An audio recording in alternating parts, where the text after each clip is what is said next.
to the school district's Board of Trustees meeting. We will go ahead and call the meeting to order at 6 p.m. Starting with item number 1, adoption of agenda. This is for possible action. Do I have a motion? So moved. Second. All in favor, please say aye. Oh, public comment? Is Just there on the public agenda. public comment on the agenda only? Seeing no public comment, all in favor, please say aye. Aye. Opposed? Motion passes unanimously. We'll move on to item number 2, our flag salute by Trustee Ramirez.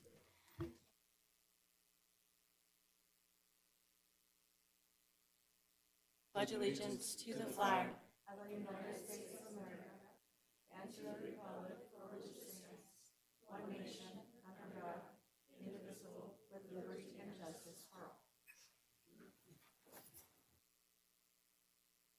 Thank you. We'll move on to agenda item number 3, superintendent's report, and we have Mr. Sadler sitting in for Superintendent Fueling.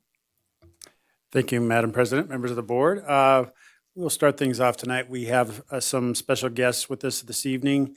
And so at this time, I'd like to invite Tanaya Kramer and Carolyn Gabika, if she's here, from Carson High School, who are here tonight to introduce the 2026 Carson High School Winterfest Royal Court.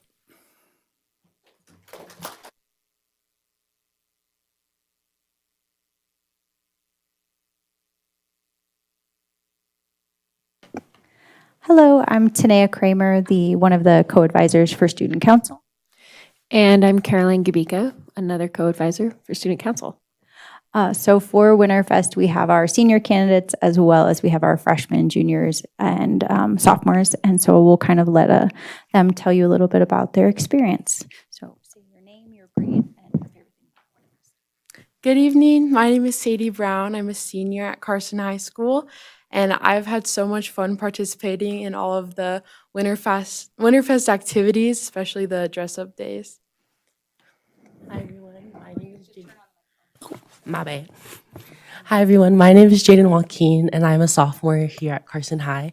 And my favorite part about Winterfest was probably all the evening activities because I looked forward to it, especially after school. I was like, oh, I have more things after school to do.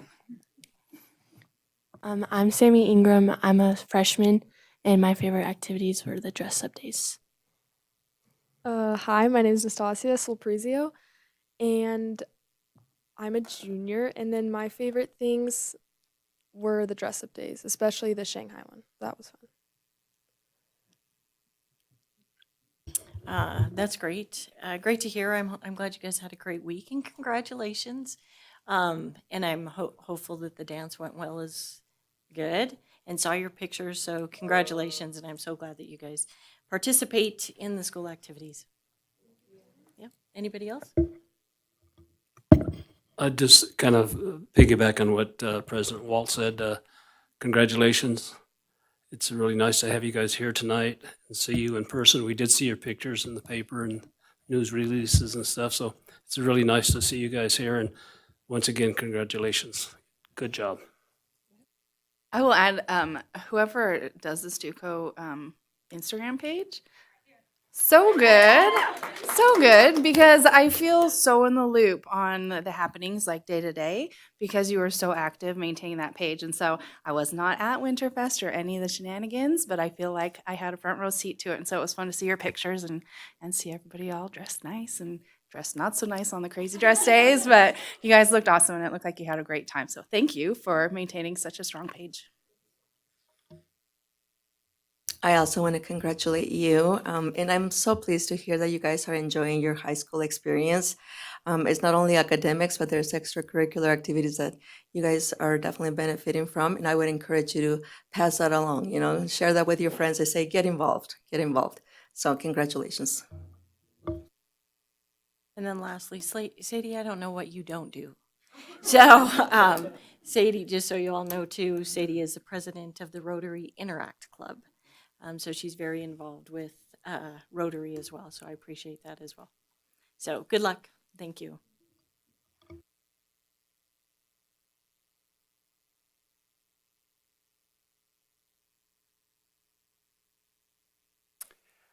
Secondly, just wanted to report that interviews were conducted on Monday for the next vice principal at Bordewick Bray Elementary School. I was also sorted as a member of the Altruismo House, which I'm very excited to learn more about. So thank you, Principal Roqueta, for that special designation. But just want to announce that we had excellent candidates across the board. Everybody who received an interview, truly excellent candidates. But we did select Mrs. Shannon Slayman, who will serve as the vice principal for Bordewick Bray Elementary School next school year. So I just want to congratulate Shannon on her new position for next school year. And then lastly, Ms. Renee has arranged for the formal posting of the notice of vacancy for the Carson City School Board Trustees District 5, which will start tomorrow in the legal section of the Nevada Appeal, among other publications. And that is all I have. Great, thank you. Before we move on to board reports, I just wanted, Trustee Clapham is unable to make it this evening, but he is excused and has sent in his reports. So moving on to agenda item number 4, these are for the board reports. Do we have somebody from, hi Cooper, Carson High Activities?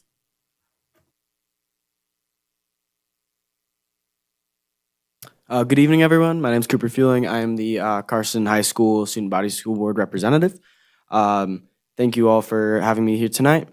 Just a few things. As you already saw, our Winterfest candidates were here. Congratulations to all of them. Not here tonight were senior Winterfest King winner Lucas Thorley, sophomore Winterfest Princess Madison Kruger, and junior Winterfest Prince Bernat Casanovas. So congratulations to them as well.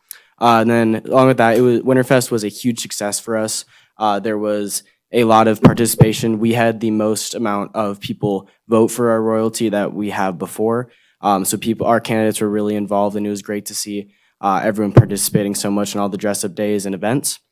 At our Winterfest assembly, we had the opportunity to, for every Spirit Week, we choose a charity to support. So for Winterfest, it was the Northern Nevada Children's Cancer Society. And so we collected money. Kids were voting for teachers to have either their beard or head shaved. So at our Winterfest assembly, we had Mr. Ty McMillan. He had his beard shaved. And then Miss Allie Cadwell, she had her head shaved. So that was really awesome to see. Everyone was voting for that, and it was for a great cause as well. And then, so just the week was super successful, one of the best Spirit Weeks we've had in a while. And then going off of that, we also have winter sports are wrapping up now. Everything is in their postseason now. Wrestling hosted their regional tournament this past week, and they have state upcoming. And then all the basketball seasons are over, and I think ski is coming to a close as well. And then this Saturday, all of our spring sports are starting up as well. So be ready to go attend some games and see how that all goes. Great, thank you, and quite impressive. That was no notes. It's very impressive. Very nice. Next, we have Carson High. Do we have anybody from the Silver Campus? All right, seeing none, we'll go ahead and move on to Nevada Association of School Boards update. Yeah, I just have a quick update. Just a reminder of the upcoming professional development training that's going to be held on March 21st. I think a flyer is going to go out if you haven't already received it. But if you're going to attend, any of the trustees attending, please sign up as soon as possible. It's going to be on legislative readiness, portrait of a Nevada learner, and school safety will be some of the issues that are discussed that day. So if you're going to attend, please sign up. And that's my report for NASB. Great, thank you. We'll go ahead and move on to board school reports. Trustee Ramirez. Thank you. So from Mark Twain, Mrs. Cruikshanks reported that they are so proud of the multilingual learners. They are doing their best in the access test for the next 2 weeks. They are working hard at implementing their new CKLA curriculum, and students are really engaging with the topics and are excited about learning. They have been able to offer students some unique opportunities to continue their learning in the community. She gives us an example that the third grade finished a 3-week unit on space, and they were able to take the students to the planetarium at UNR. The fifth grade classes are finishing their unit on Native Americans, and they will be visiting the Stewart Museum at the end of the month. And they're very excited that they're connecting the students' learning with the community and have been a very fun part of this new program. And that concludes my report. I don't have a report for the Silver Campus, but we do have Dr. Molden, who is going to be doing a thorough presentation on her campus. So thank you. Great, thank you. Trustee Roberts? Yes, Fremont had an awesome Avid showcase last week, and they were able to highlight their teachers and students and all the great things they're doing there. Thank you, Trustee Varner, Peterson, and Ramirez for supporting them in that. And also, they have regrouped their PTA, so they're establishing new officers for the upcoming year, which means they could get to continue with their PTA. And in March, there's going to be bingo for books on March 3rd. So more details will be coming, as well as an invitation to all the trustees. And that is it for Fremont.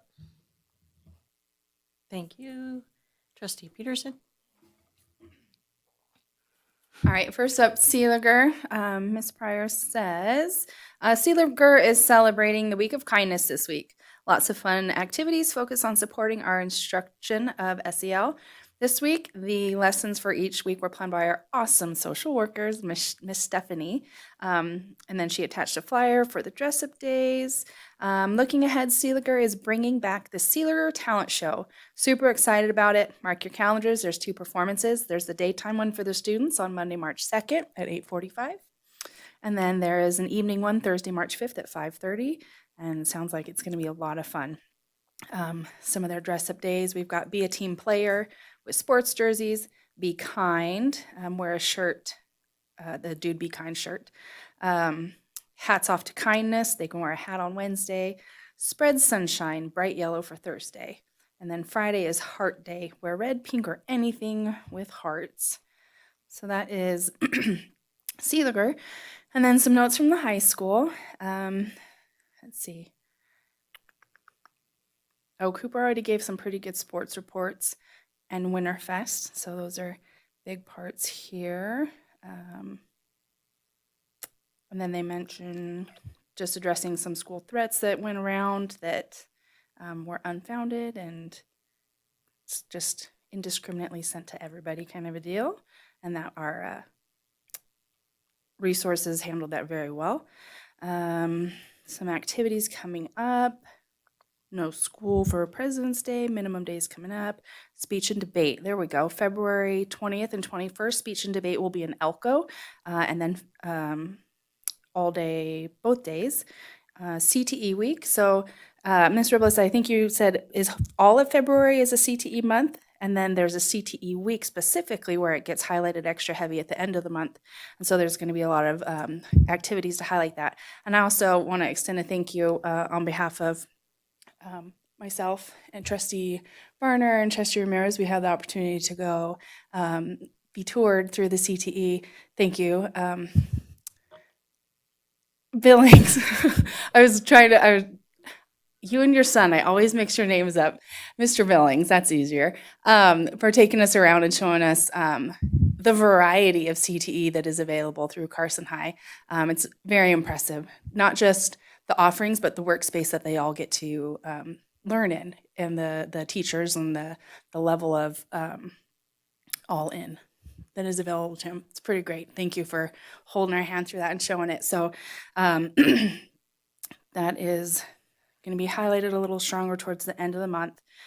Let's see. And then I will add one again because it was a good month for Carson High bowling. We had the championships this last week. The season runs for a few months. After regular season, Carson High was tied for first with a 6-1 record. And then it's 4 weeks of playoffs where they went undefeated. So they ended with a 10-1 record, and we beat DeMonte in the championships last week. And so that program has existed for 23 seasons, and Carson High has taken first place for 19 of them. And that's out of 9 schools in Northern Nevada: Fernley, Douglas, Reno, North Valleys. So there's a pretty good legacy of bowling at Carson High, and I really appreciate all the means that make it happen. We have great coaches and great parents, so I just want to make sure they got a shout out to, once again, bringing home the hardware for Carson High bowling. And that is all I have. Great, and congratulations. Trustee Varner? Yes, I have a couple things. Number one, did enjoy the Abbott showcase. I thought it was very well put together. Got to tour several classrooms and talk to different people, so it was really a great event. And then also the CTE tour, thank you. Enjoyed that, enjoyed talking to some of the teachers and some of the students. Really enjoyed it and appreciated it. Thank you. Moving on, congratulations to the bowlers. That's great. Going to Fritch Elementary, Principal Brown wanted everyone to know that Fritch is celebrating a week of kindness. Wednesday is Dazzle Day with the dress-up theme to impress. Thursday is dress in red or pink, and students will share shout-outs for staff members, and they will finish the week with Dream Big, Be Kind, and have students and staff wear PJs and place hearts of kindness on the kindness tree. So good luck on that. Then at Boardwalk Bray, Principal Roquetta wanted everyone to know that their PTO Move-a-thon fundraiser will be on Wednesday, and a family dance will be held on Wednesday night from 5 to 7 p.m.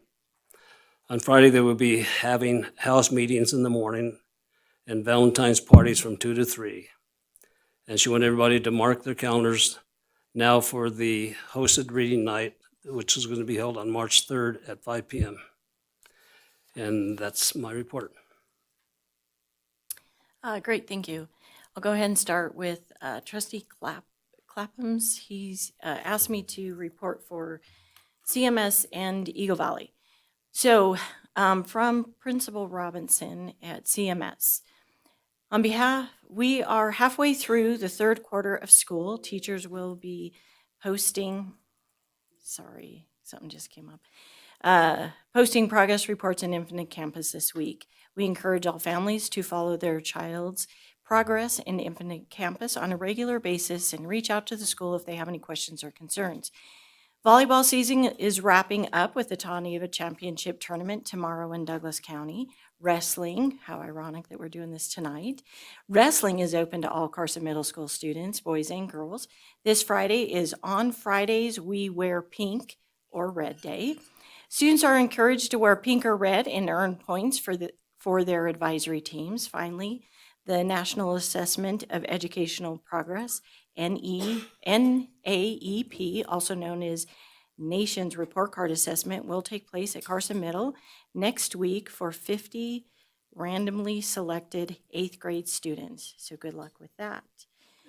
And then at Eagle Valley, goodness gracious, it's in a link. Principal Hoppy has to say, athletics. Volleyball is wrapping up the season next week.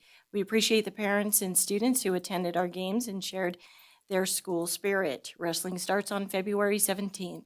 Track and field has a meeting on February 17th. First practice is on February 23rd for all new athletes. For academics and testing, their access testing is going well, and on English language learners are working very hard. They are also rewarding students who have perfect attendance during testing by taking them bowling. Date to be determined. Valentine's Day dance will be tomorrow on Wednesday, February 11th from 8 to 10 a.m. Our leadership will be providing treats to be purchased. They are having a VIP, very important persons, people lunch to invite families into EVMS to have lunch with their students. Friday, February 13th. 6th grade lunch is from 10:20 to 10:50. 7th grade lunch is from 10:50 to 11:20. 8th grade lunch is at 11:20 to 11:50. And then a huge thank you to all of their school counselors as they celebrated them last week for National School Counseling Week. They do so much for the students and staff, and they are so greatly, greatly appreciated. So yes, we failed to mention that. So thank you to all of the school counselors, and we hope that you enjoyed the National School Counseling Week. All right, on to Empire Elementary School. Please remember, if you can, the talent show for Empire Elementary School is February 20th. So if you need more information, please let me know. I will then work to get that for you. The other report that I have is from, so I had a Parks and Rec Commission meeting last Tuesday, and the big topic that was on that agenda was the increase of fees, and so the fees and policy was the big increase. I did encourage the Parks and Rec Commission to not increase fees for children and seniors, and they went ahead and decided not to do that. So it's a recommendation to the Board of Supervisors. I will be attending that meeting as well. All fees were increased for like the pool and for the MAC. Anything that has to do with Parks and Rec, it was a increase, mostly border 20% is going to be the increase. And I know that everything has gone up, but I did encourage them not to increase for children and seniors, and that is what we went with. And so I will let you know if you want to attend the Board of Supervisors meeting, because it is only a recommendation. The other thing that was on the agenda was also the department budget and funding priorities. I encourage you, the whole community, to go and look on carson.org to see what is happening in the parks in your area, because there's a lot of good things going on, a lot of improvements, ADA compliance, so I encourage you to take a look at that as well.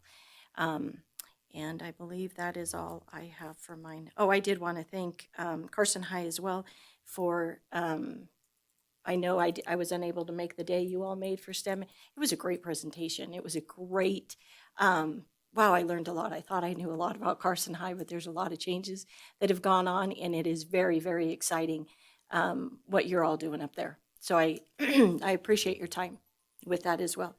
All right. Nothing else? All right, we'll go ahead and move on to agenda item number 5, which is association reports. Do we have any? All right, seeing none, we'll go ahead and move on to item number 6, public comment. So we're going to ask Renee, did we have any public comment by email? Yes, President Walt. Public comment was received via email from Sunny Caudell, Miriam Castor, Jacqueline Coe, Brittany Tyson, and Samantha Betts. The trustees all received copies, and it will be included in the permanent record. Thank you. Great, thank you so much. And do we have any public comment here in the room? All right. And Ms. President, just for clarification, this is for items that are not marked for action tonight. Yes, so Any anything action that is there. not on the agenda, if you could, you will be given 3 minutes. And when you start, if you could please state your name for the record, first and last name. Good evening. My name is Alejandra Ayala. We are here tonight representing the Carson City School District Social Work Program, but more importantly, we're here as partners for our students, families, and staff. We know that academic success doesn't happen in a vacuum. It's built on the foundation of stability, safety, and a true sense of belonging. We see ourselves as a bridge builders, working alongside all of you to ensure every child has the support they need to show up and thrive. We recognize that the district is facing complex decisions and competing demands. Our presence today is rooted in professional advocacy and collaboration. Eliminating school social workers would create gaps that increase strain on schools and reduce support for students and families.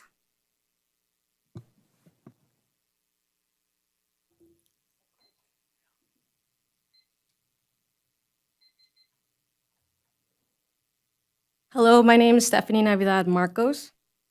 As school social workers, we provide a comprehensive layer system of care designed to support every child not only academically, but emotionally, socially, and while prioritizing their safety. Through universal supports, we build strong relationship with students and families by offering regular check-ins, social emotional learning lessons, restorative circles, peer conflict mediation, and connections to essential resources. In moments of crisis, school social workers stand ready to respond immediately through intervention, safety planning, risk assessments, and coordination with families and community partners to ensure every student is protected, safe, and supported. For students who need additional support, we provide target small groups, psychoeducational support, and case management to help them strengthen coping strategies, emotional regulation, and social skills. When students face deeper challenges, they are connected to the appropriate level of care, including individualized therapy in school or in the community. These services reflect our commitment to creating a safe, compassionate environment where every student feels seen, supported, and empowered to succeed.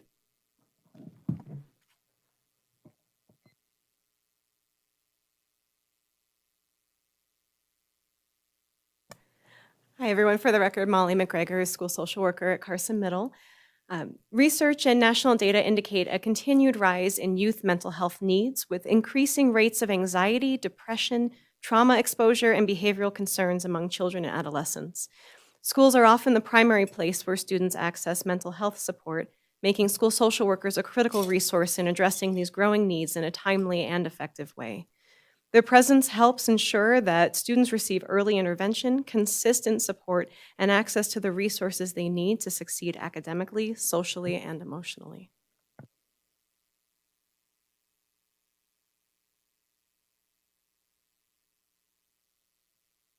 Hi, I'm Bailey Barber. I'm the school social worker at Carson High Silver Campus. And at the heart of this conversation are the students and the families that we all serve. Every decision made at this level carries a real impact in the classrooms, in the homes, the hallways across our school district. We know the responsibility that you hold is significant, and we approach this conversation with respect for that. Every day we see how meaningful it is for students to have consistent, trusted adults available when challenges arise. Whether it's helping a student regroup and return to learning, supporting a family during a difficult transition, or collaborating with staff to address concerns early, these are small but steady interventions that help maintain the stability within our schools. Over time, that consistency builds trust, strengthens school climate, and supports student engagement in ways that are often quiet but deeply important. Thank you.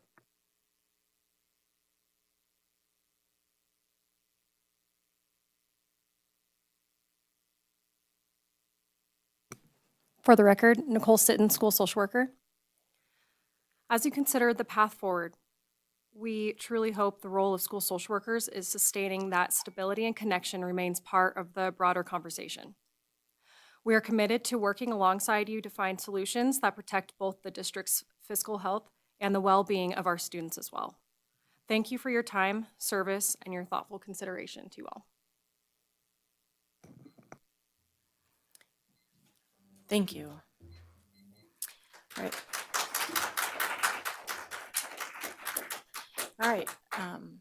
Is there any additional public comment? Please come up and state your name, please.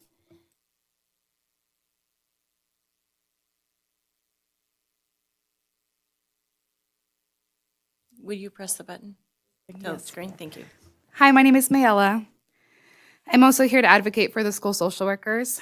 School social workers are essential to the Carson City School District because they provide critical support for strengthen students' academic success, emotional well-being, and overall stability. Their work reaches far beyond the classroom, addressing barriers that would otherwise prevent students from learning, such as family stress, mental health concerns, and social challenges. In a community with diverse needs and very, very low mental health resources available, school social workers ensure that every student has someone advocating for them, guiding them, and connecting them to the right resources. In my own experience as an intern with the University of Nevada, Reno, I completed it with the social workers standing here behind me, actually. It was impactful.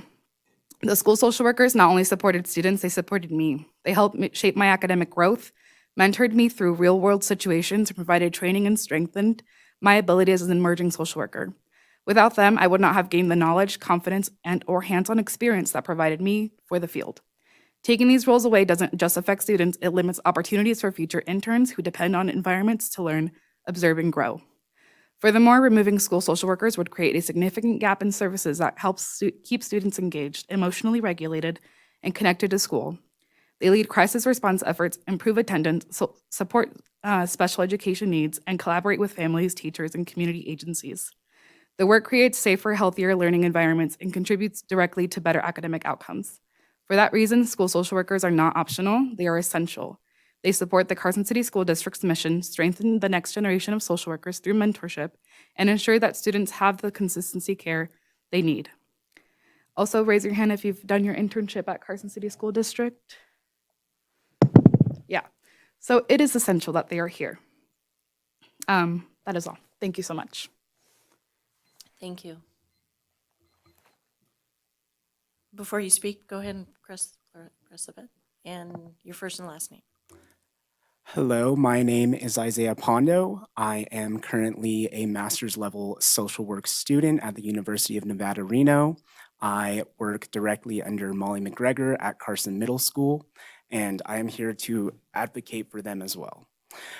In my past, I did work with a recovery program at the University of Nevada, Reno, in which I gained great experience in the world of recovery. I then went on to work with behavioral adolescents at Willow Springs Center and realized my calling in the world of social work is towards behavioral adolescents. When I came to the school district, I was unsure of what to think. As a former Carson High graduate, I didn't know the school had social workers. I honestly didn't. And I didn't know what school social work really was until I worked under these social workers I've been with the past few months.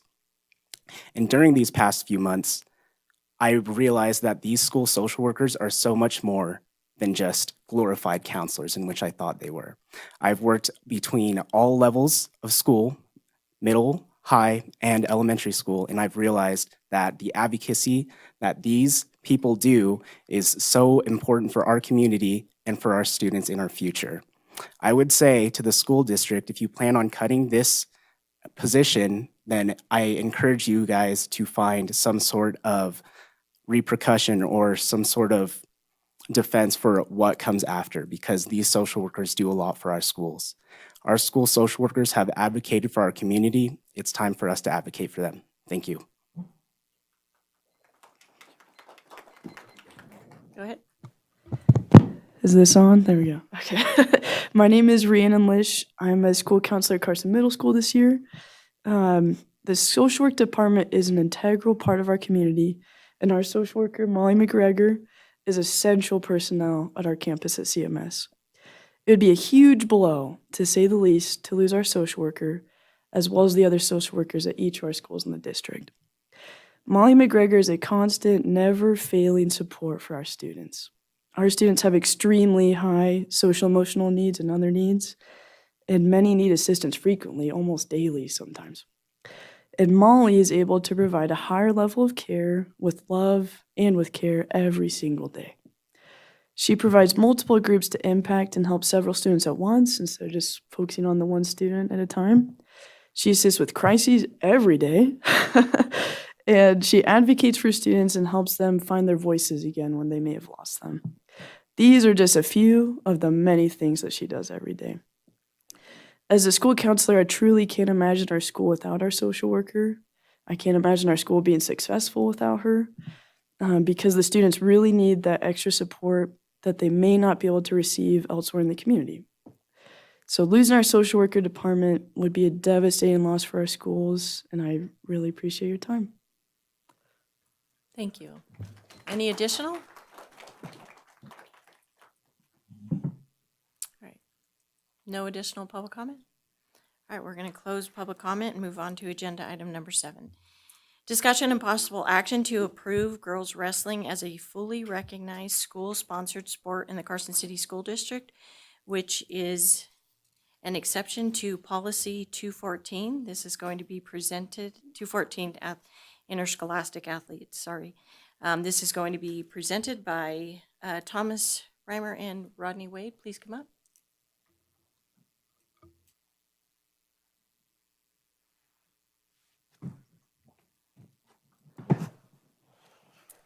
Thank you. Yep.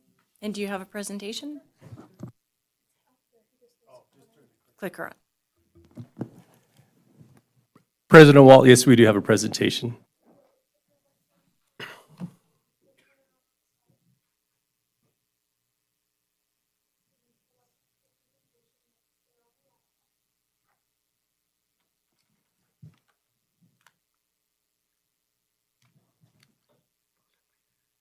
And then you will have to pull up. Yeah, there you go.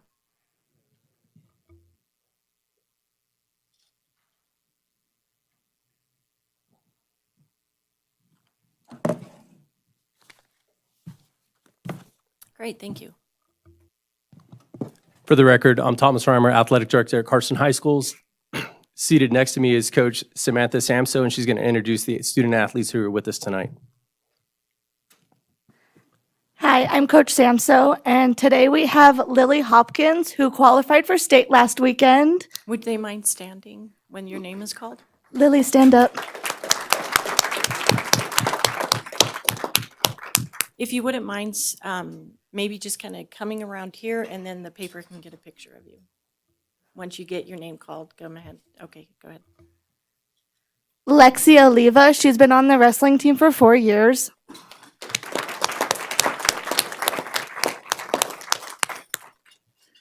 My little Vela Costello, she placed 5th at regionals this weekend.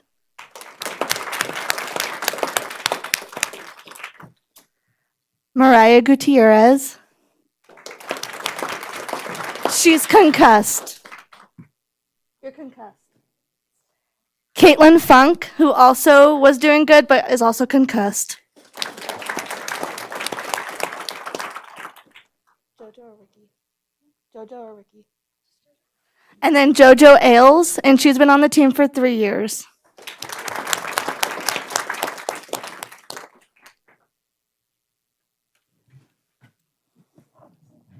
Thank you, student athletes.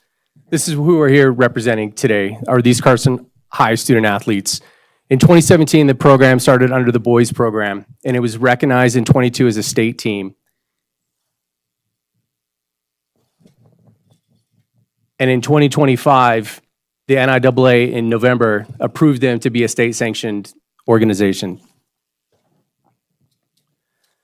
Why this matters today is the state compliance. If the girls remained under the boys, they would not be eligible for regional play for the girls' team or the state tournament for the girls. They would only have to be able to compete against the boys.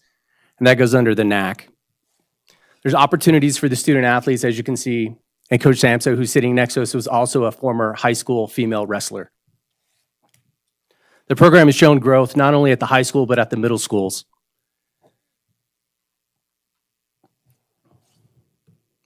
Ahead of myself here. So here are some of the roster numbers that you can see going back to 2017 as far as how many male athletes we had to how many female athletes that we had. And in this season was the largest performing. Their schedule was consistent of girls only. So they went to mostly girl tournaments. They weren't competing with the boys except during the duels and occasionally the TOC. Did you guys go to SNC? We didn't do TOC or SNC. Oh, you went to TOC. My mistake. Thought they went to TOC. We did a college showcase over the hill in Roseville, actually. It is a TOC, but it's for women's only. And so they were able to talk to college coaches and get seen there. So as you can see, we had 12 student athletes, 10 qualified for regionals, 1 qualified for state, 1 was an alternate, and 2 other athletes sustained injuries that they would have qualified for state. The middle schools have been feeding Carson High School, and as you can see, there's been tremendous growth in the middle schools as well.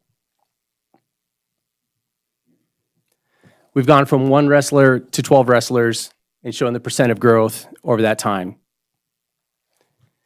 Currently, as reported by Carson Middle School and Eagle Valley Middle School, they had a total of 21 wrestlers last year competing as females.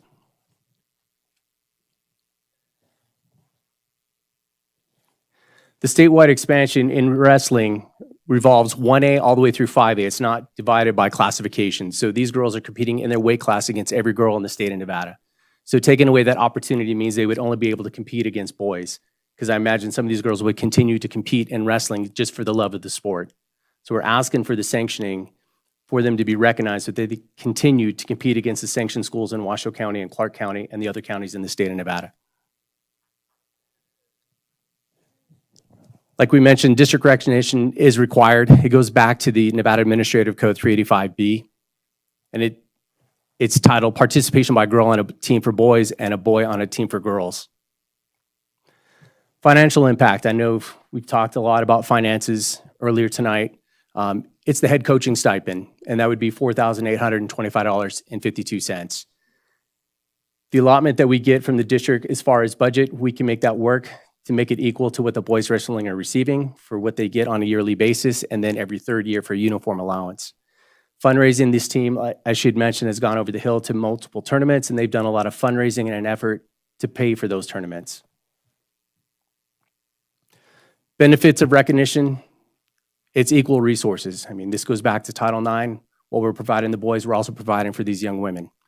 Increased participation. When they recognized that they had a girls-only schedule, the numbers just jumped. It went from 5 last year to 12 this year. State standards, it meets the requirements of what the NIAA has set forth for all the other sports in the state as far as girls wrestling is now being recognized, so it breaks them away from underneath the boys' umbrella. Improved coaching, college scholarship opportunities, and competitive access. Wrestling is showing a tremendous growth in girls' sports, and they're just behind Spirit as provided by the NFHS. Actions that we're asking is for you guys to approve girls wrestling as a sanctioned sport recognized by the Carson City School District. We want to thank you for supporting our student athletes. We're open for any questions that you guys may have. Great, and thank you for the presentation, and thank you for joining him this evening.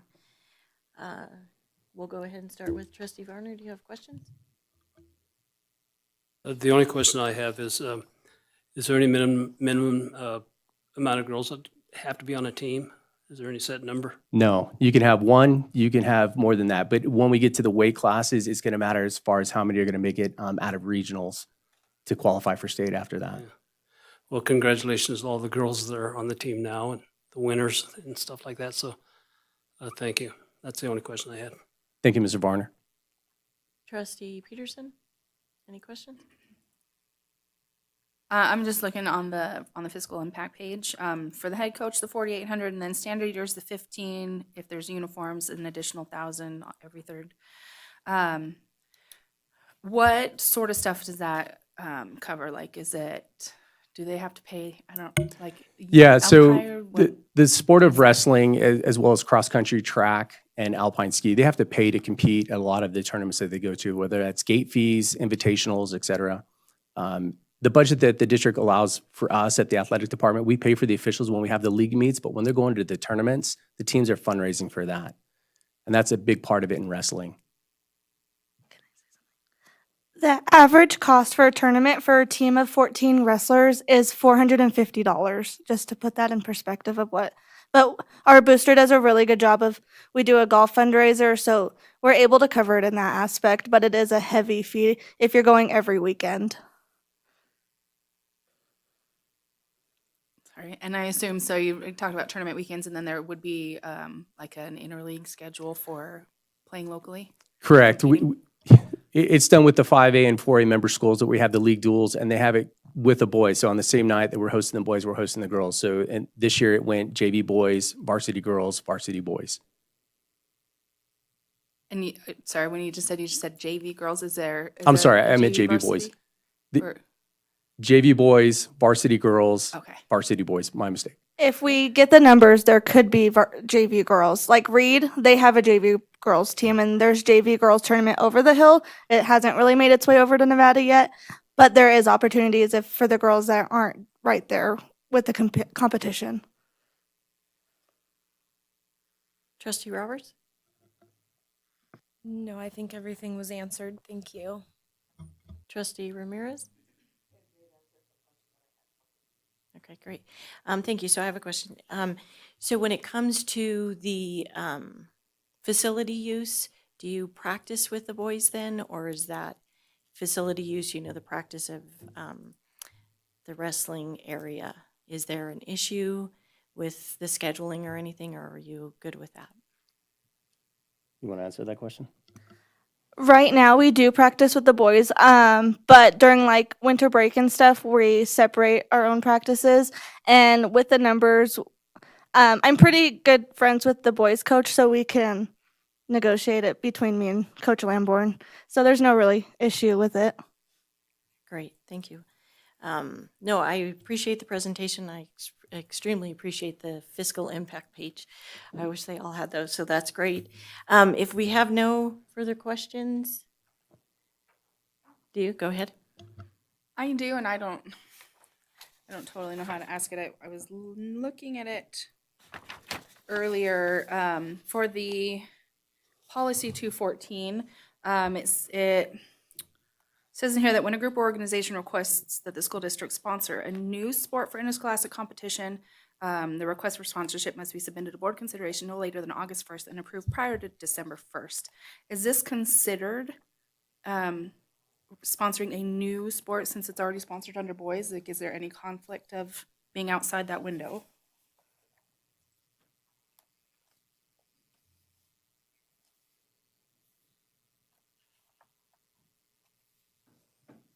That's all. I am so sorry, I missed all of that. Would you, what was that again? It's kind of thrown maybe a little bit towards Ryan or Miss Russell as so- well. But, in policy 214 that addresses interscholastic athletics, the third paragraph says when a group or an organization requests that the school district sponsor a new sport for interscholastic competition, the request for sponsorship must be submitted to the board no later than October 1st and approved by December 1st in any given school year to be considered. Is this considered sponsoring a new sport, or is it already sponsored under the umbrella of the boys? Like, is there any conflict that we need to worry about in that? Now, this is a board policy, and if you recall the agenda item, we actually agendized it as an exception to this policy for the Right. timing reasons, so you guys are completely legal going forward on this. Okay. Thank you. Thank you. And then I do want to just clarify as well, we are not approving, we are, if chosen, you would be approving this as a sanctioned sport. This is not a budget item. Okay. All right, if there's no other further questions, do we have public comment? Seeing none, do I have a motion to approve? I'll go ahead and make the motion. I move that the Carson City School District Board of Trustees approve girls wrestling as a fully recognized school-sponsored sport in the Carson City School District. Do I have a second? Seconded by Trustee Ramirez. Motion by Trustee Varner. All in favor? Aye. Opposed? Congratulations, passes unanimously. Thank you. Thank you. Thank you and good luck. Thank you. We'll be moving on to agenda item number 8. This is for discussion only, a presentation from the Carson High School Silver Campus on programs, supports for students and celebrations. This is presented by Dr. Susan Moulton and Principal Dan Carstens.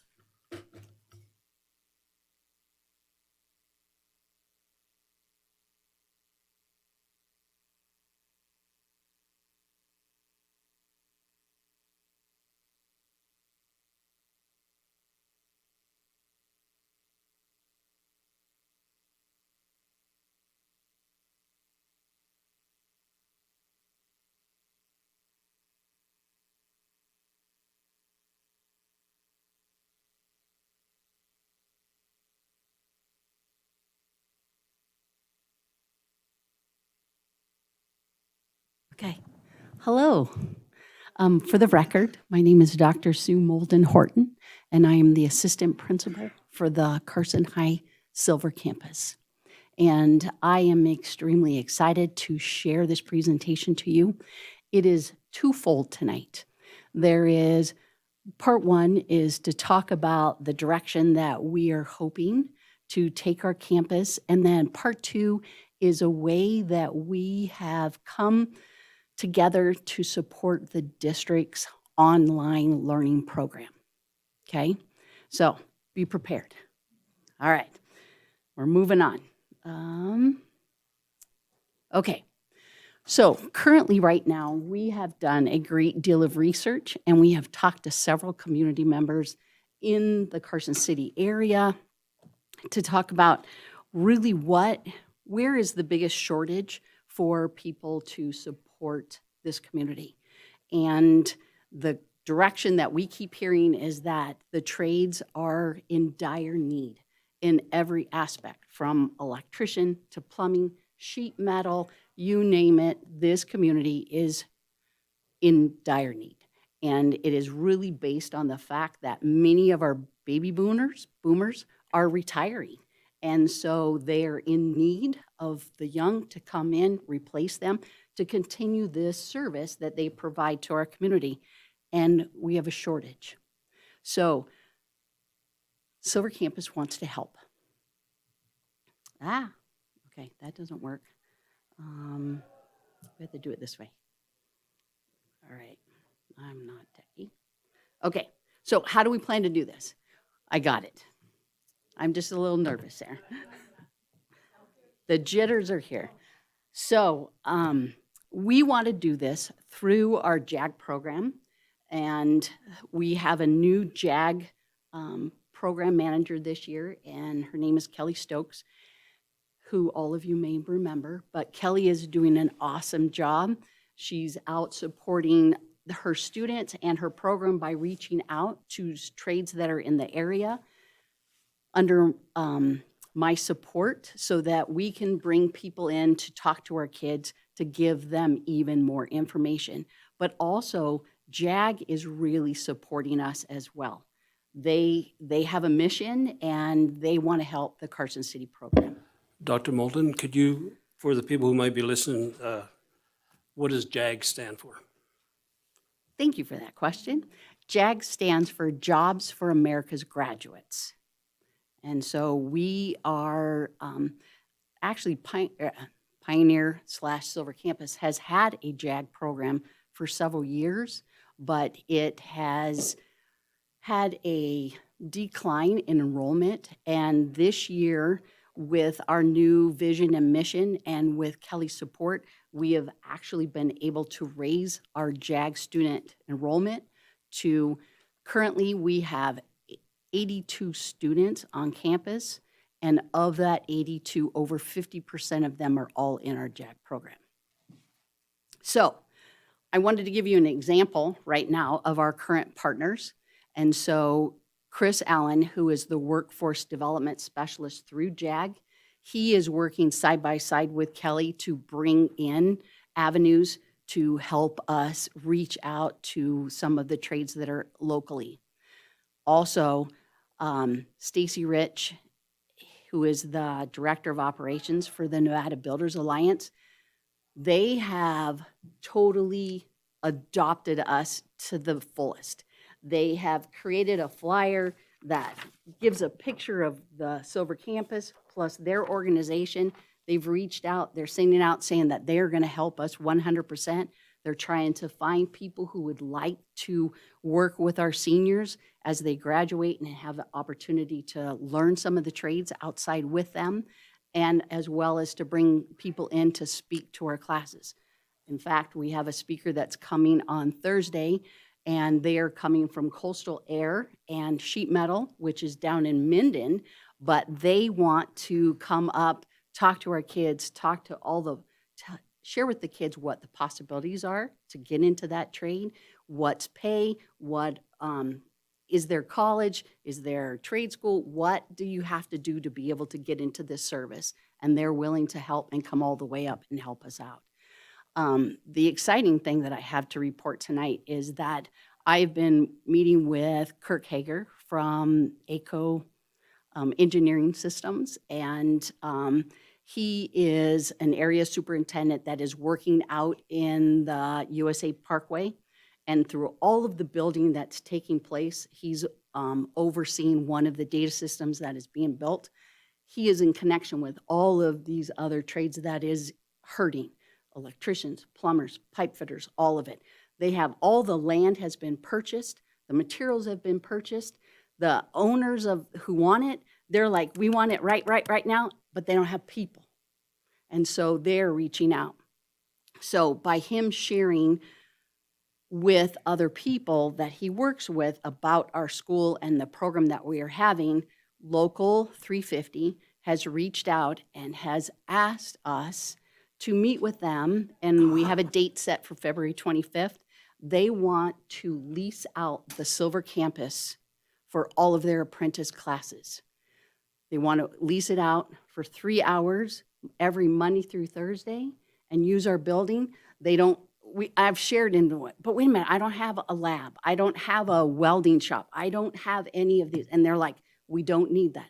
All we need is classroom space so that we can teach the people who are right now going through their apprenticeship. They have 150 that are just in the plumbers and pipe fitters that are waiting for classes to be held so that they can expand their own learning.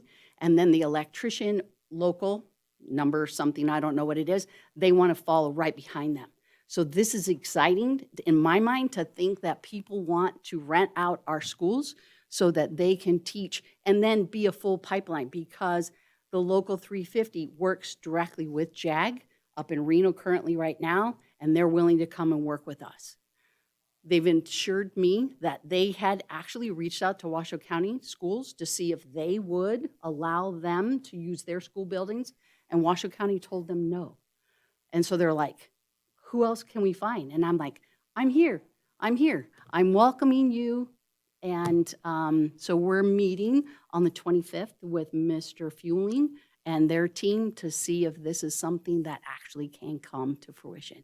So we're super excited because it's another avenue that's going to let our kids know that as you go through the trades, you could actually be coming to night school here to do your apprenticeship and things like that. So that's in the pipeline that's coming through. So we've also had the Northern Nevada Electrical Training Center come to our site, and Aaron, who is the assistant training director there, has volunteered to come down and work with all of our Algebra 1 students, because according to him, to be an electrician, all you have to do is master Algebra 1 to be an electrician. And so they're willing to come down and help our classes and our kids to give them those skills if they're interested, especially if they want to go into the electrical field. Research out there saying that if you want to be the next millionaire, all you have to do is become an electrician, because AI is not going to take electric. They're not, AI is not coming for the electricians. AI is not coming from the plumbers, pipe fitters, or anything like that. And so at this point in time, let's get ahead of it. So we had a couple nights ago, or a couple weeks ago, we had a family night to talk about this program on our campus. And one of the things that the kids came to us and said after that was like, we need more hands-on opportunities. And it was like, okay, I'm going to take it and run with it. So at the mayor's attendance Hall of Fame night, Board Member Ramirez introduced me to Dana Wally from Carson Toyota, and they have already agreed that they are going to send a car and a service technician to our campus one day after school to teach our kids how to change tires, how to fill the air in their tires, how to start doing the mechanical part of it. And then Dana's like, if this is something that they want to, then possibility, then they could apply for like a lube job, a car wash job. And if they present themselves in a manner that they are truly a hireable person, that then they could possibly get a job at Toyota, go to trade school that Toyota pays for, and then eventually become a mechanic. So we're trying, because our campus doesn't have all of the ways that we could actually train them, a mechanic shop, a woodworking shop, a welding shop, or anything, we're reaching out to the community to help train our kids. So these are partners that are working with us, and it's only building, and that's the best part of all. So how are we going to do this? Using JAG, and our JAG schedule is this. All freshmen, when they come in, have to take JAG 1. It's mandatory. And during that time, they're going to get CPR trained, because we're finding out through all of these trades, what are the things, the skills that our kids have to need to know to be able to start in these positions. CPR is one of them. Sophomores have to take JAG 2. By the end of that sophomore year, they have to complete their OSHA certification. Juniors, we know that ACT comes first, but after that, then they'll be working back with their JAG classes where they'll have to renew their CPR.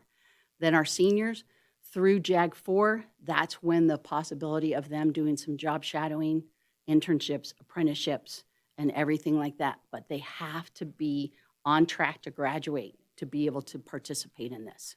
So what does this really look like? So we also have presented to the board for a new course, and as of right now, we've been told that it's been approved, that our freshmen are going to take Algebra 1, sophomores take Geometry, juniors take Algebra 2, seniors have the opportunity to take what's called Trade Technical Math. And we've proposed a new scope and sequence and everything for these seniors, that this math is going to start with 5th grade math, go all the way to statistics, and through every unit of math that they're doing, it is totally applied to a trade. It's going to show them, how does this math connect to plumbing? How does this math connect to landscaping? How does this math connect to electricians? The whole bit of it is trained so that they have that opportunity to learn, and that they're not going to sell us, why do I have to know this? We're going to say, if you want to go into this field or this field or this is why, because they're going to actually see it in action. So moving forward, then our idea is this, that all freshmen and sophomores, they're going to come in, we're going to survey them right at the beginning to find out what's that trade career idea that they're interested in, that they're looking for. And then we're going to then take them out on field trips to some of those places to see, well, I think I want to be an electrician, but I don't really know. Or I'm thinking I want to be an HVAC person, but I really don't know. So let's take them out so they can actually see what those types of trades are. We've also just recently received a $1,500 donation from the Carson Tahoe Medical Foundation just for these field trips. So people are hearing what that we are doing and what we want to do, and they're wanting to support us. So then, based on the survey that our kids get, then what we need to do is to do some more digging to find some partners that are in that area so that we can help these kids. We can't just say that we're only looking at the trades for plumbers and electricians and HVAC and basically just that. If a kid wants to be a barber or a beautician, we need to find other avenues to show them how to find their way as well and give them those opportunities. And then this is just a reminder that all sophomores have to have that OSHA certification, which is all safety-based, okay? So then when you're a junior, you've gone through your first 2 years, you've kind of got an idea, and we're gonna put you on that mission, but our first semester has to be preparing you for the ACT. We still have to keep that in order because we have a responsibility to them. And then second semester, after they've taken that ACT, we're going to have guest speakers come in and talk to them about what does it really mean to have that career and what would be the possibilities of what could be a possibility for them when they're a senior.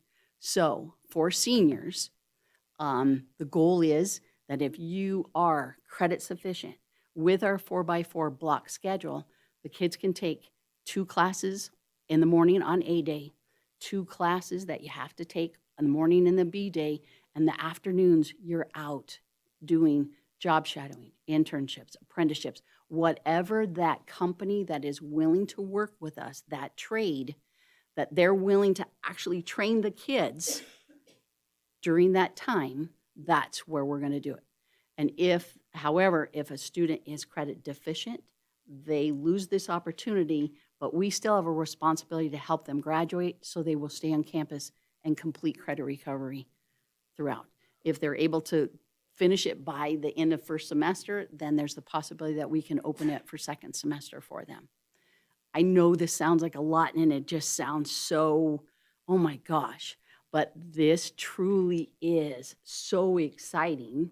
And to know that there are businesses that are out there that are saying, we want to play. We want this because we are in need and we've got to get some kids who want to do this. There may be kids who still don't want to do a trade. That's fine. We're still going to help them find out what it is that they want to do. If they want college, if they want Jumpstart, we're only asking you right now to give us that 2-year commitment as a freshman and sophomore. By the end of that sophomore year, you're going to have a decision. You're going to know, I feel like I'm on the right track, but at this point in time, I think Jumpstart's for me. And in that case, we're going to support them and send them to the main campus to have that Jumpstart activity. Or they may say, I want to go back to college. I've just decided I have such a good foundation for what you've provided for us. I want to go to college. And we're going to say, awesome. We're going to help you get that AP track that you really want. We want to support every single kid that's on that campus to find their track and their path that they need. And that's what we're working on. So seniors, once again, that first quarter, we're going to have the businesses come in and present. This is what you're going to have to do. This is what you need to bring with you. This is what you wear. This is everything. They're going to present that all to them during their B8 class. And then if they're on track, then that second quarter, then we're releasing them. So here's our ultimate goal. Upon graduation, we want those kids to be able to walk across that stage and receive that golden ticket. And that golden ticket is their diploma. And it's going to give them that opportunity because the hope is that they have done such a good job during that job shadowing or working with that trade, that that company has been so impressed with them that they're going to offer them an internship, possibly apprenticeship, a paid tuition to a trade school, or they're going to give them a job. And they're going to say, we are so impressed by you, we want you to stay with us. So that's what our ultimate goal is for every single kid on our campus. How do we get there? We got to make sure, and this is something that we're already pushing right now, is that you got to come to school every day and you got to be on time, just like you're going to work. You got to follow the dress code. No pajamas, no slippers, no holes in your jeans, no skin showing, no drugs, alcohol, guns, or anything on your clothing. We're not asking you to wear a uniform. We're just asking you to look nice. Bring your laptops, bring your materials, come to school prepared every day. Follow the school rules inside and out of the classroom. Be the best person you can be so that when you go out, you have the employability skills that you need on a daily basis.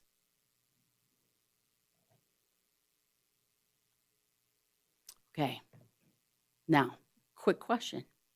Before I switch to online learning, do you want to ask questions now while it's in your head? Or do you want me to finish? I think go ahead and finish, because I think some of us are perplexed up here. But yeah, if you can go ahead and finish. Okay, all right. So the online program currently right now is struggling, okay? And it's by no fault of anybody. There's been a shift in the leadership and how that program is working at the high school level. I'm not talking middle school, I'm only talking high school. And before, it used to be on the Silver campus under the guidance of Jill Council. Well, last year, Jill Council retired. Kim Cooley has taken over for her position, but because of schedules and everything, we have half of the teachers that teach the Apex classes for online on the main campus, and we have the other half on the Silver campus. And so there's a little unsteadiness, and so we want to try and help out the district by doing the following things.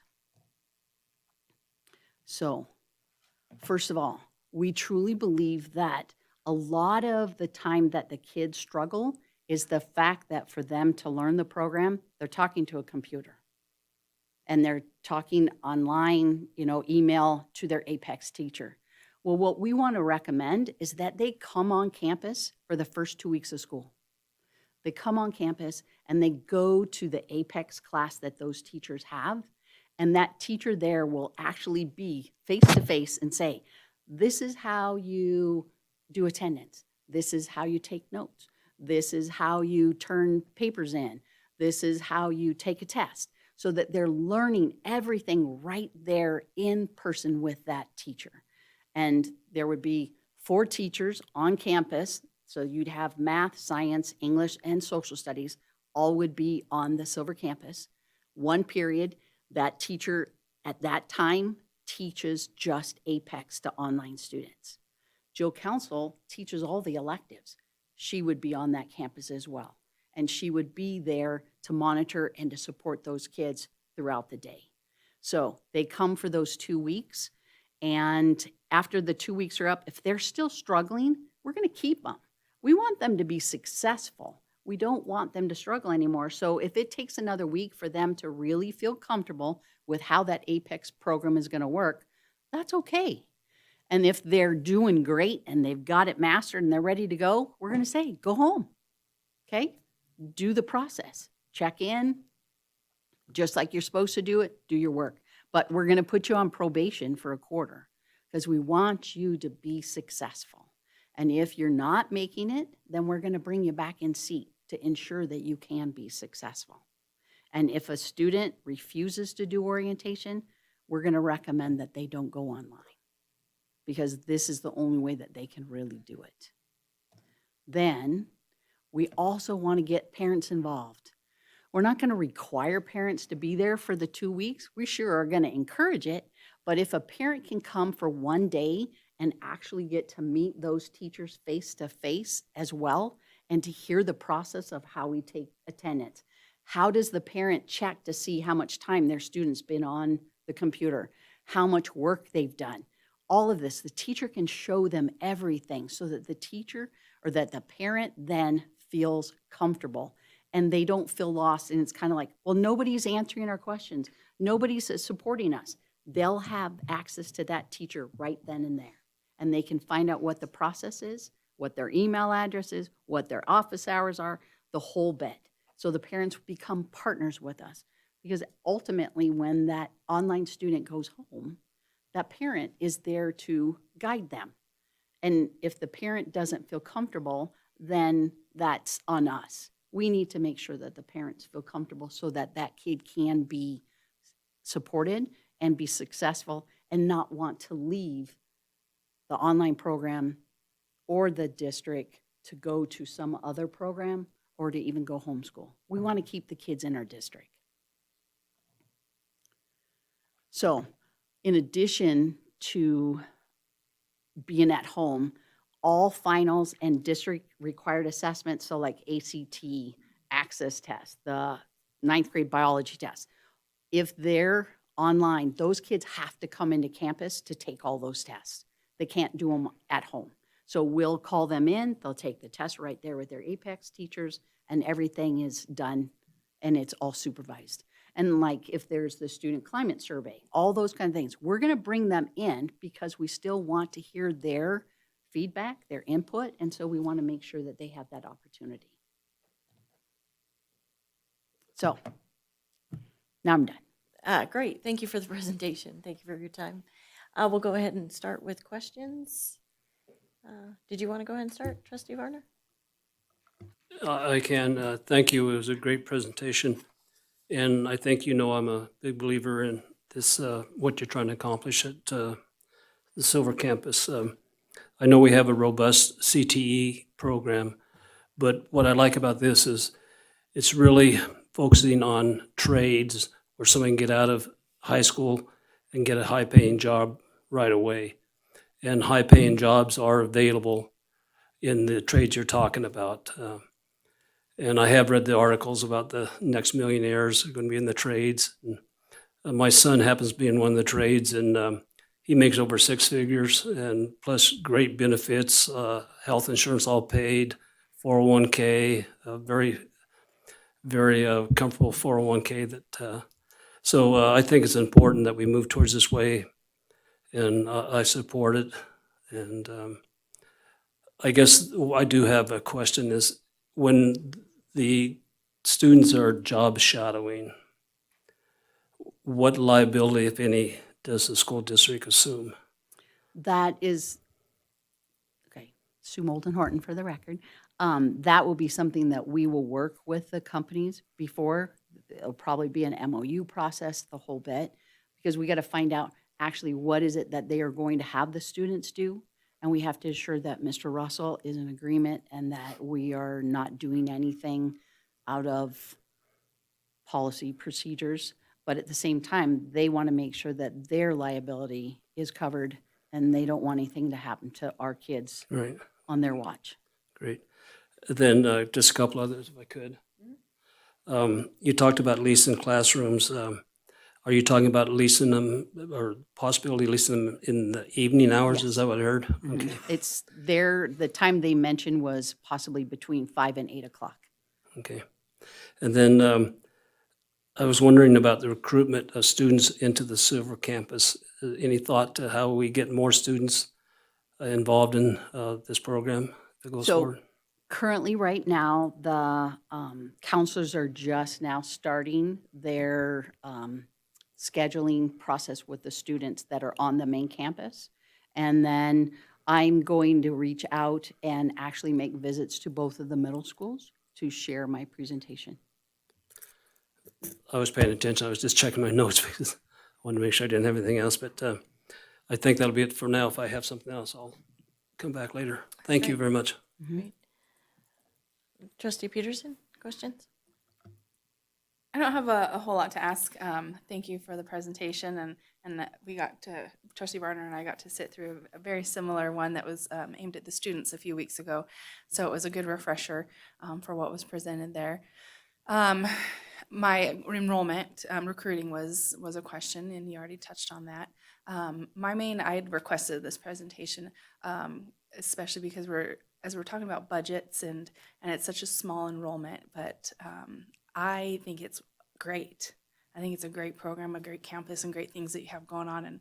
And so the more that we can know and understand to be able to support, to advocate for why this is necessary and why this is worth everything that we spend to maintain it and to offer it is good. And so I appreciate you taking the time to walk us through this all and to, I don't know if people come back and watch board meetings on YouTube, but that presentation will be available there so that the community can be more informed too about the rebrand and why it was necessary that Silver Campus, when it was Pioneer, it always had that reputation of being a Plan B school, but it's not. It's an alternate Plan A school, and I wish more people saw it as that and understood it as that. And so the more we can do to get that out there and to inform the public that there has been a significant pivot of its purpose and what it offers.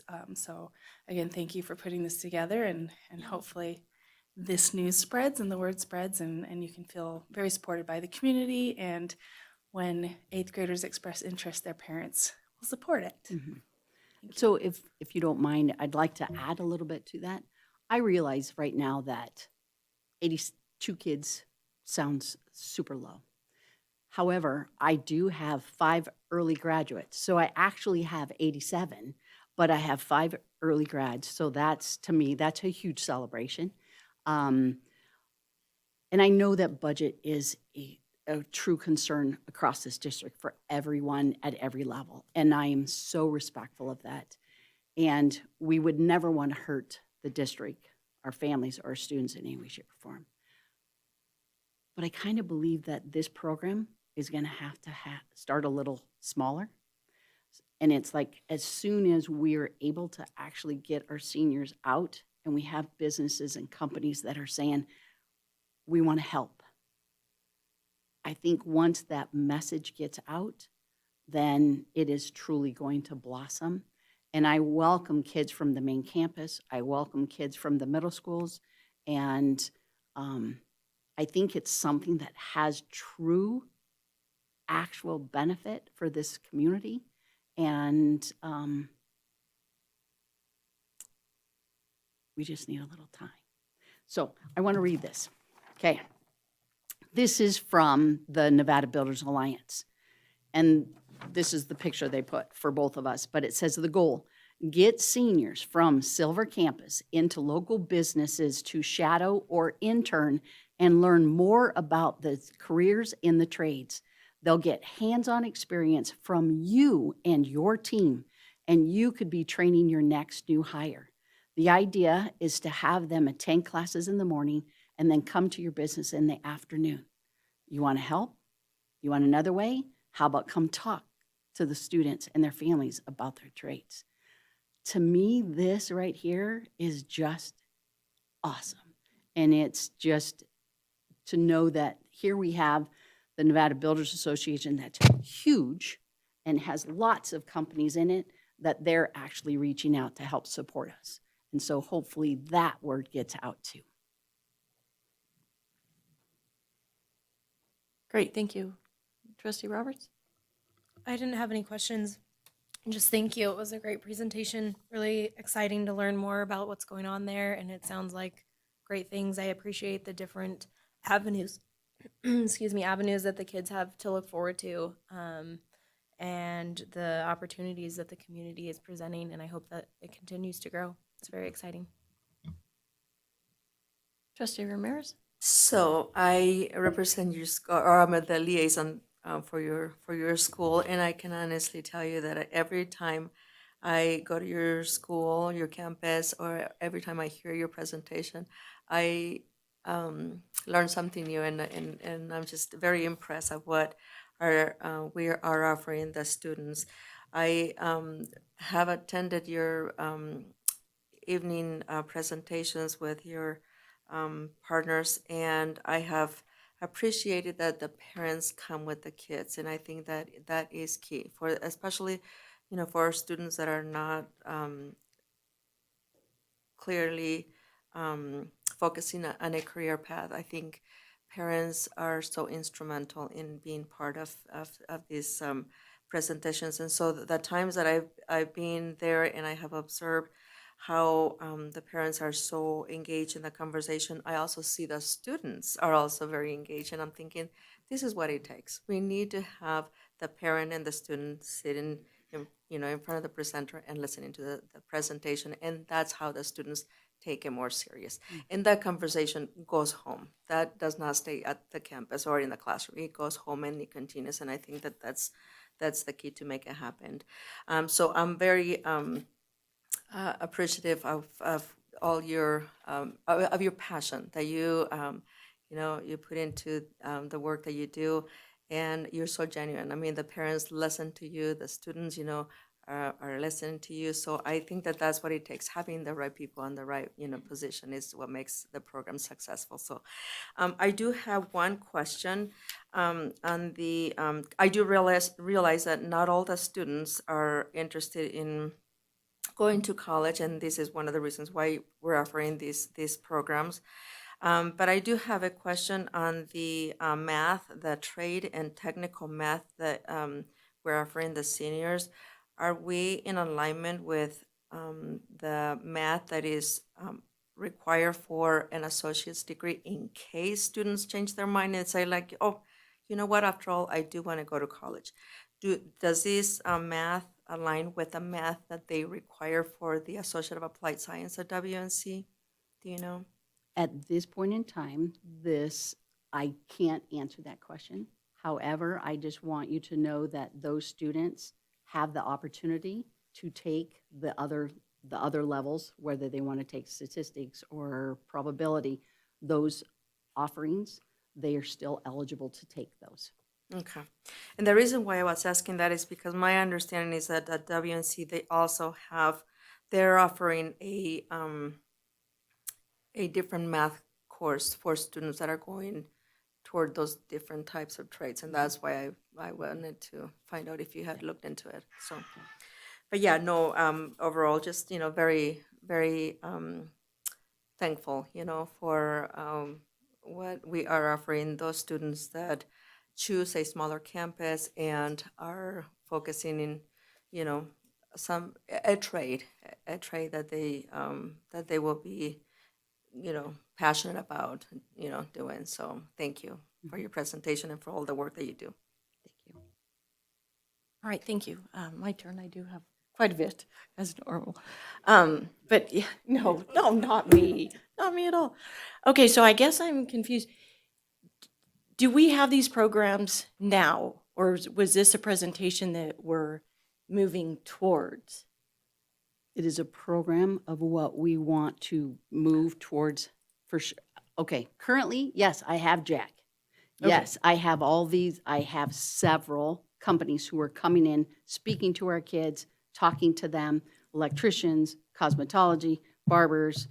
Okay. Now we have sheet metal and all that are coming to talk to our kids, to kind of like give them the idea of what trades are, what's Okay. out there, okay? But this proposal is to start next year. For the kids, the seniors actually going out Right. is for next year. So then if it's for next year, do we have a fiscal impact on what that is going to cost us if we do it for next year? Because if they don't have the transportation or, whatever the case, if it's a different program, a different curriculum, have we looked at the fiscal impact that it might be? At this point in time, I have not looked at transportation, but other than that, there shouldn't be a fiscal impact on it. Okay, so, and I'm hoping that you're prepared. So I guess I was expecting a presentation of what is going on now, so we can kind of look at what our budget looks like moving forward, rather than something new. So I was just asking, what is the enrollment now at the Silver Campus? And what 80. is the capacity of that campus? Currently, I have 82 in seat. We had 87, but 5 graduated. Capacity is 200 max. We cannot go above that. Okay. And then what is the average class size then?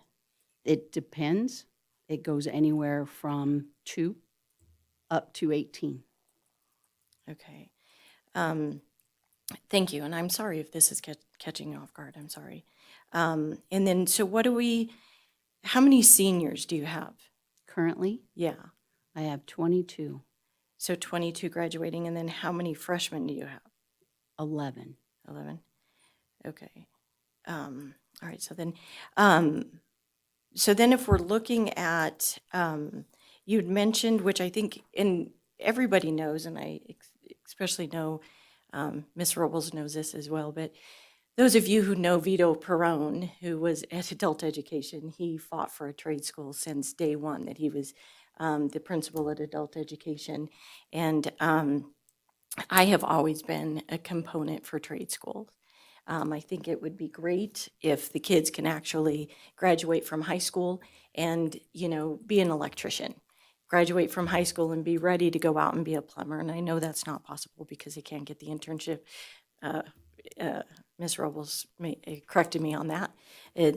They can't do that until after 18. So that I didn't know. But I think it would be great if they actually could and go in, just as our Jumpstart students can graduate with an AA, right? I wish that they could just kind of go out and be ready to go on into the world.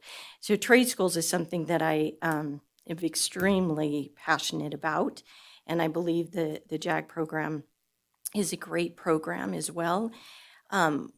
Where I struggle, though, is, after taking the tour at Carson High School and seeing that they have a lab for welding.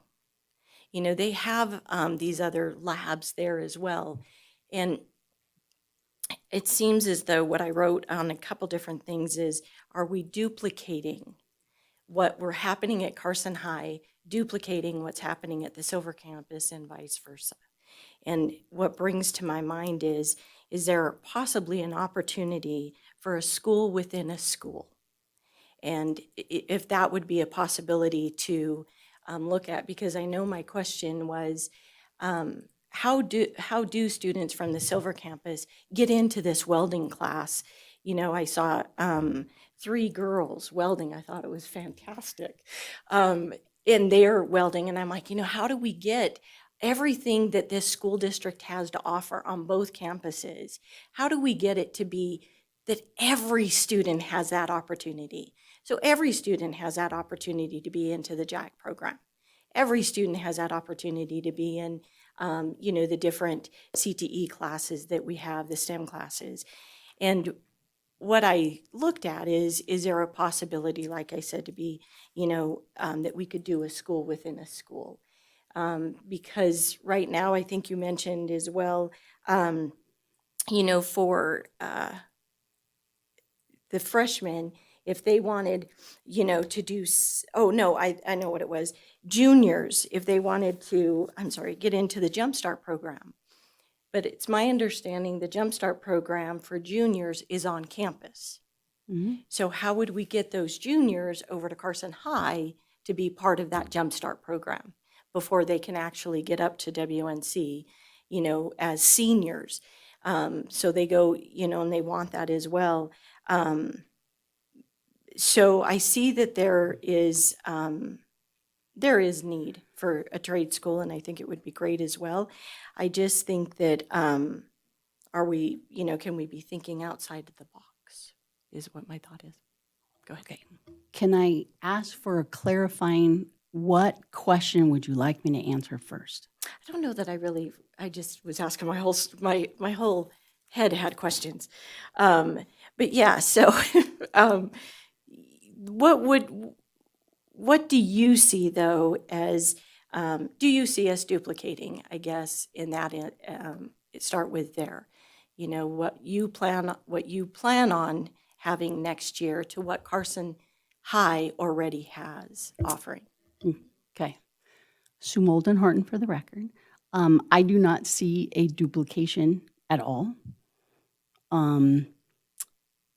Because we don't currently on our campus, and even next year, we won't have labs or welding shops, ag science, cybersecurity. We won't offer those things. Number one, because our campus is too small. If a student wants to, we had 4 students currently this year that left our campus and unenrolled from the Silver campus, enrolled at Carson High, and are in the Jumpstart program. And so they're full-time there because we don't have Jumpstart. We don't have AP classes. We don't have honors level classes. All of our classes are basic.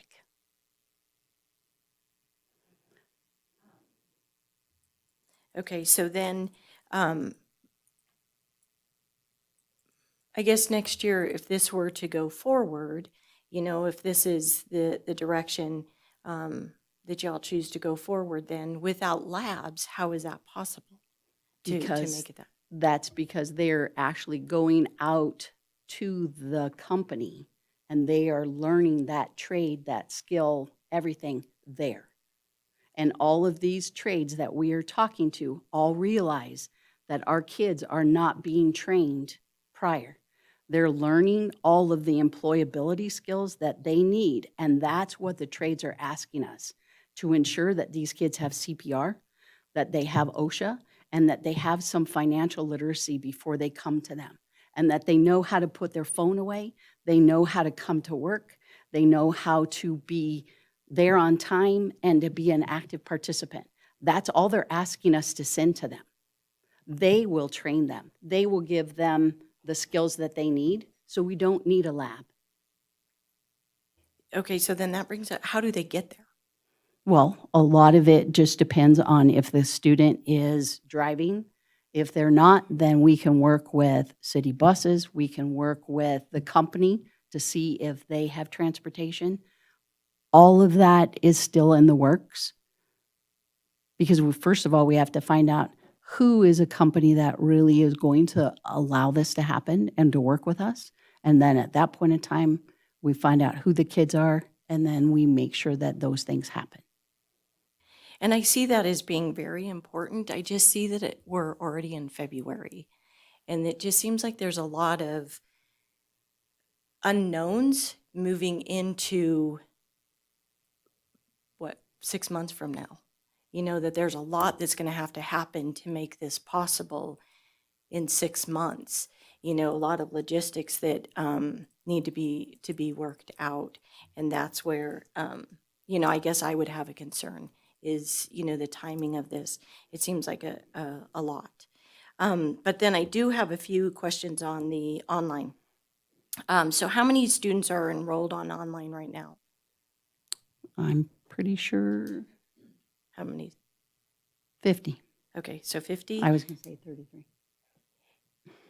And so, and then I heard you mention that we, and Mr. Carson, jump in too if you think, so online is being offered at both campuses right now? Is that No. what I heard? No, it's the difference that the Apex teachers are located on both campuses. So on the Silver campus, we have social studies and we have science. On the main campus, they have math and English.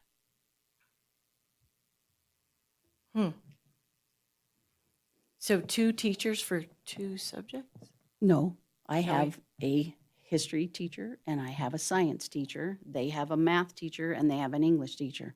For online? Correct. They have one class each in their schedule. So it's not like we have one English teacher dedicated to just 50 kids online. That's what I thought. That's where I went. It's Okay. one of their class periods. That's what we're talking about. All right, so that makes it. So then, oh, thank goodness, that makes a whole lot more sense.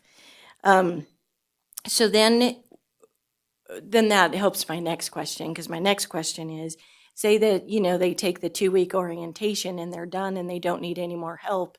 I was in fear that what does that teacher do then? Because I thought it was just like one online teacher.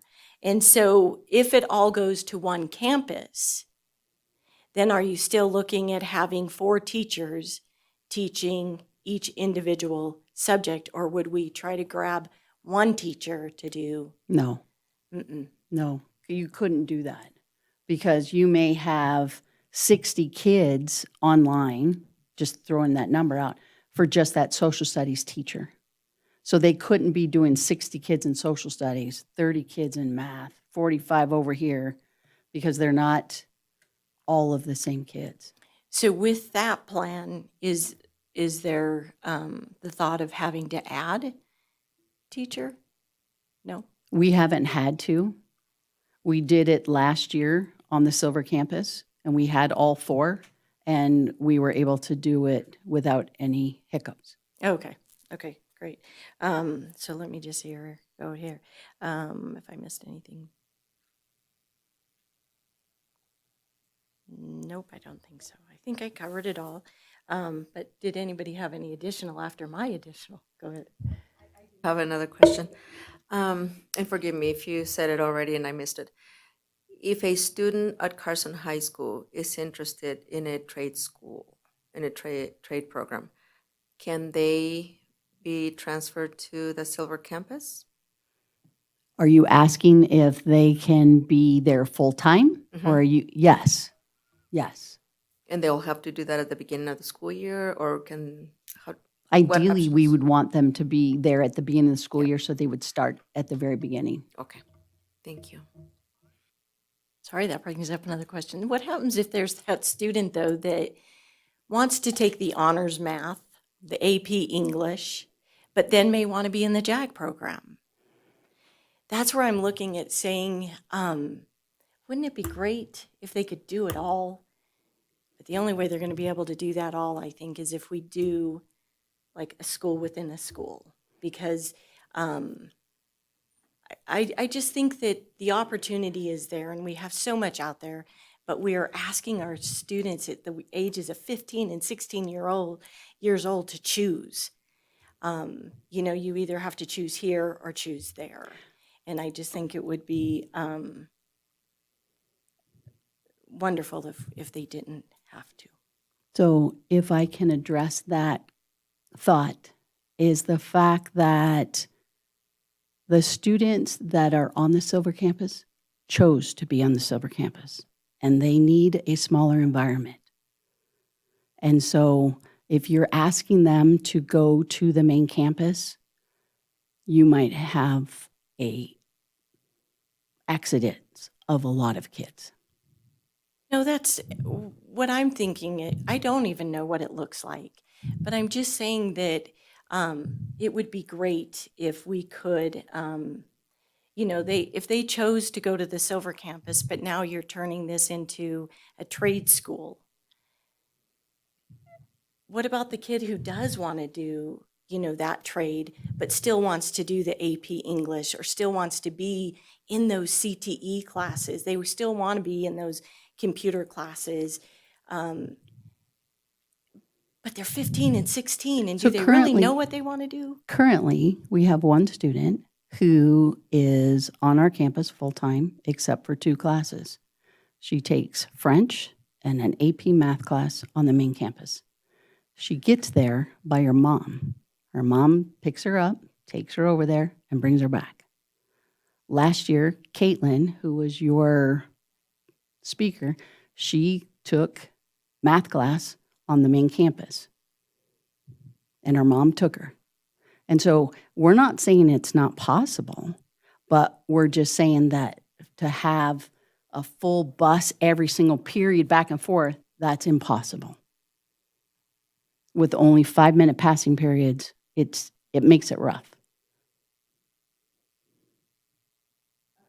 Well, thank you. So any other questions? But I appreciate your time. Thank you so much for your presentation. It was, oh, sorry, Trustee Varner. Not a question, just a comment. I think it's not only the responsibility of the school district to provide training for somebody to be college ready, but also work ready. And that's why I'm excited about this program, and hopefully we can carry it forward. Thank you.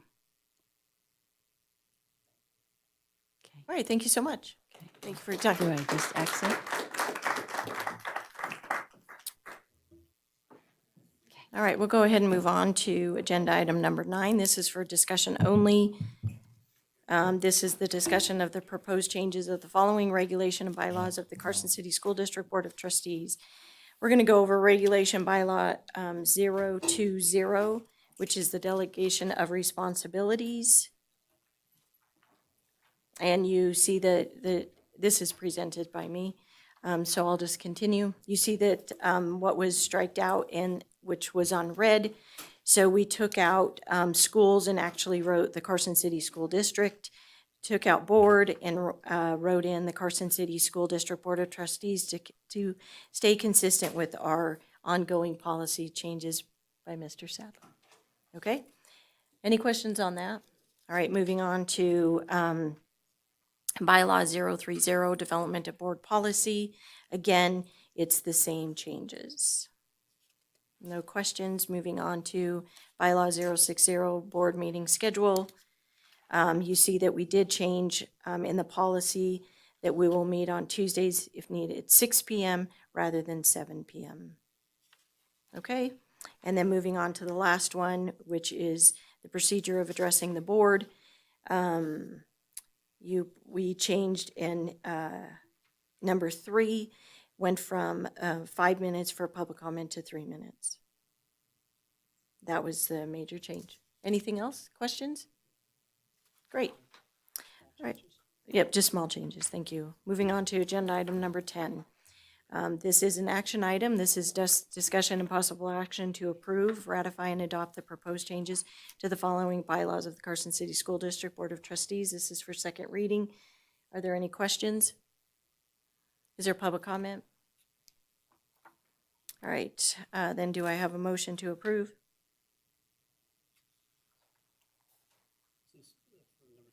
Yep. I'll make the motion.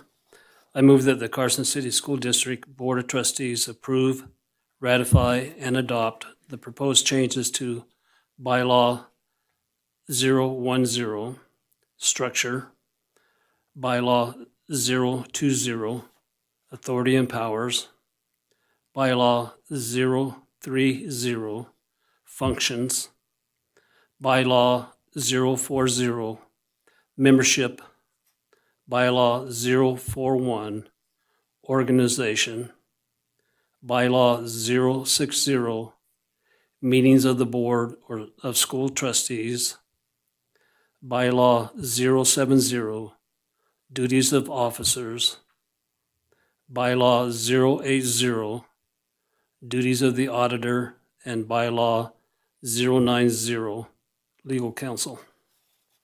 Do I have a second? Just when you skipped the line of Code of Conduct of Trustees, What did I- bylaw 050. Zero, zero, four, I'm sorry about that. I'll add that one. Bylaw 050 organization.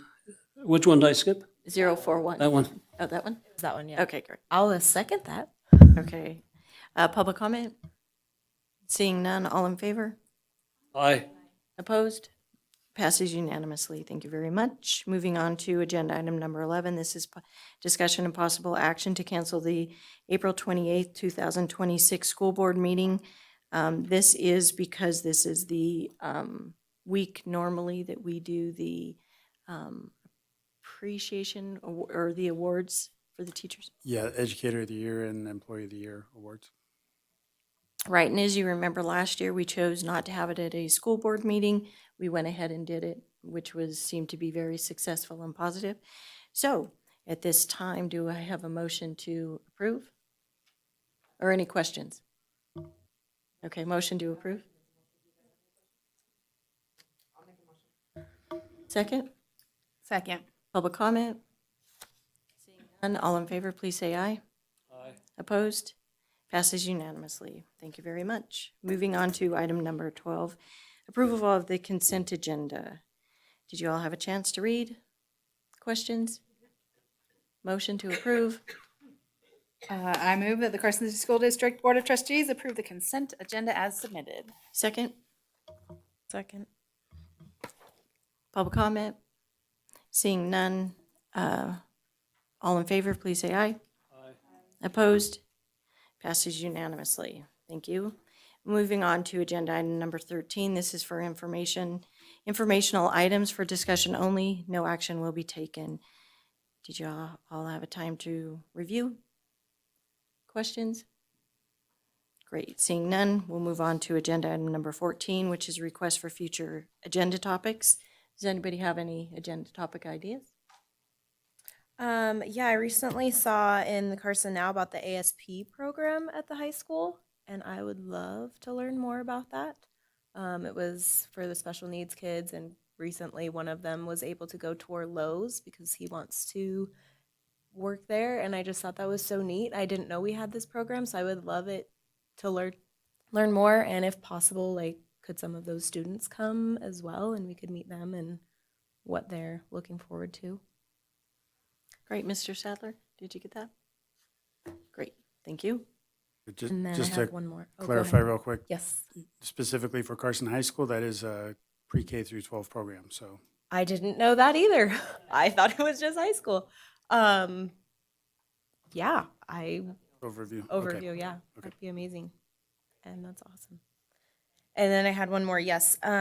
So I've been getting lots of reports district-wide at the elementary level that recess has been used a lot as punishment, getting that taken away and whatnot. I know there's a board policy stating that that's not supposed to be happening, and it's just coming up and coming up and coming up. So I looked that up, and it is about 10 years old.